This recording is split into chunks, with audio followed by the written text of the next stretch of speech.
Bon, le département des ressources humaines, faut juste un petite incursion dans cette bébête-là qui sont les RH. Alors, dans une entreprise, il y a plusieurs départements.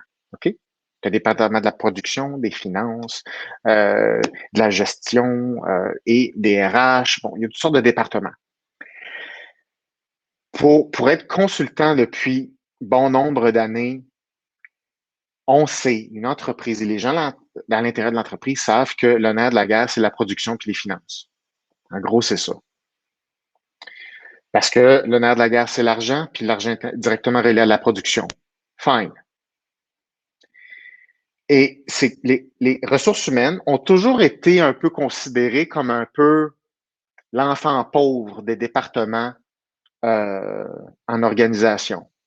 Puis toujours un espèce de manque, un peu de reconnaissance envers les ressources humaines parce que c'est beaucoup associé à vous, la gang de RH, réglez les conflits, engagez le monde, donnez des congés, faites les avantages sociaux, faites la paye, tu sais, ces affaires, ces poutines-là humaines, là, tu sais, réglez vos chicanes, nous autres, on fait de l'argent, le reste de la compagnie. C'est une caricature, OK? Mais c'est un peu comme ça. Il faut se l'admettre, c'est un peu comme ça. Mais maintenant, c'est plus comme ça. Puis je vous dirais, c'est récent.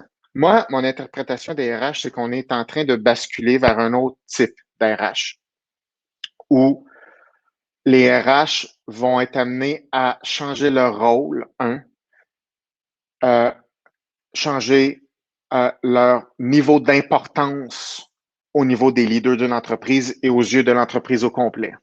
Parce qu'en ce moment, on n'est pas dans des crises de production financière, on est dans des crises humaines. On est dans des crises RH, des crises sociales, d'identité, de talent, de caractéristiques. C'est pas la production qui va s'intéresser à ça, c'est pas les finances qui vont s'intéresser à ça. Qui va s'intéresser à ça? Ça s'appelle les RH. Donc, les RH, où ils s'en vont, c'est plus juste de faire des payes, puis gérer des horaires, puis des choses comme ça. Mon intuition, c'est que les RH se développent tranquillement en rôle conseil stratégique.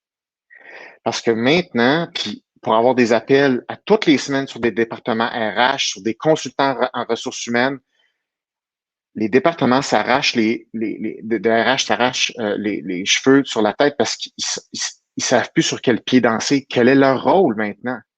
Il y a tellement d'enjeux complexes sociaux qui surviennent en même temps que on marche sur des œufs. Comment tu engages? Comment tu fais tes critères de sélection sans te faire rentrer dedans en discriminant tel groupe ou tel groupe ou tel groupe? Qu'est-ce qu'on fait? On fait-tu des quotas? Combien? Combien de quotas? Sur quelle catégorie? Comment on fait?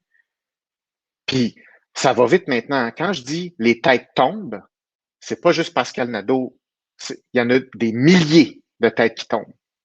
Une entreprise qui a pris 10, 15, 20, 30 ans à se construire, tu veux pas que parce qu'il y a un courant à un moment donné, puis une personne ou quelques personnes s'est sentie victime, fasse tomber une entreprise qui a coûté une vie au complet à bâtir et qui rend des services à des milliers de personnes. Il faut protéger ces systèmes-là. C'est dur construire quelque chose. Donc, comment on fait? Les RH vont être, entre autres, en lien avec un rôle stratégique sur quelle position on prend pour l'embauche et comment on explique ça et comment on s'enligne. Il y a tellement de phénomènes sociaux qui arrivent actuellement que les RH actuellement ne sont pas équipés à faire face à ce raz-de-marée-là. Puis je le sens. J'écoute des directeurs, directrices RH, ça marche sur des œufs, ils savent pas, on veut bien faire. L'intention est là, mais on n'a plus le choix de comprendre la littérature scientifique, comprendre des phénomènes sociaux, comprendre la psychologie si on veut avancer avec des humains. Et c'est pour ça qu'on a besoin de psychologie non militante, de la psychologie objective, puis on a besoin d'habileté de communication stratégique actuellement plus que jamais. On n'a pas le choix. C'est pas juste pour avoir des bonnes relations, c'est pour faire avancer une machine. Puis là, on se rend compte que c'est une machine humaine. Et si les humains rament pas en avant, il y a des têtes qui tombent. Et c'est pas facile, les amis.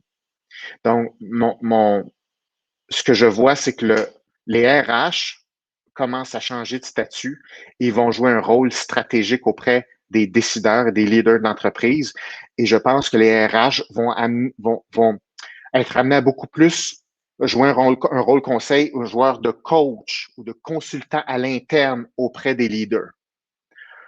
Euh, Puis peut-être qu'il y en a qui vont dire, OK, mais ça n'a pas toujours été ça. Non. Souvent, les RH, c'est plus isolé, ils font leurs petites affaires, puis c'est comme un microcosme. Mais actuellement, les RH n'auront pas le choix de se rapprocher du centre décisionnel de où s'en va une entreprise. C'est ce que je constate depuis plus qu'un an et ça continue d'augmenter cette tendance-là.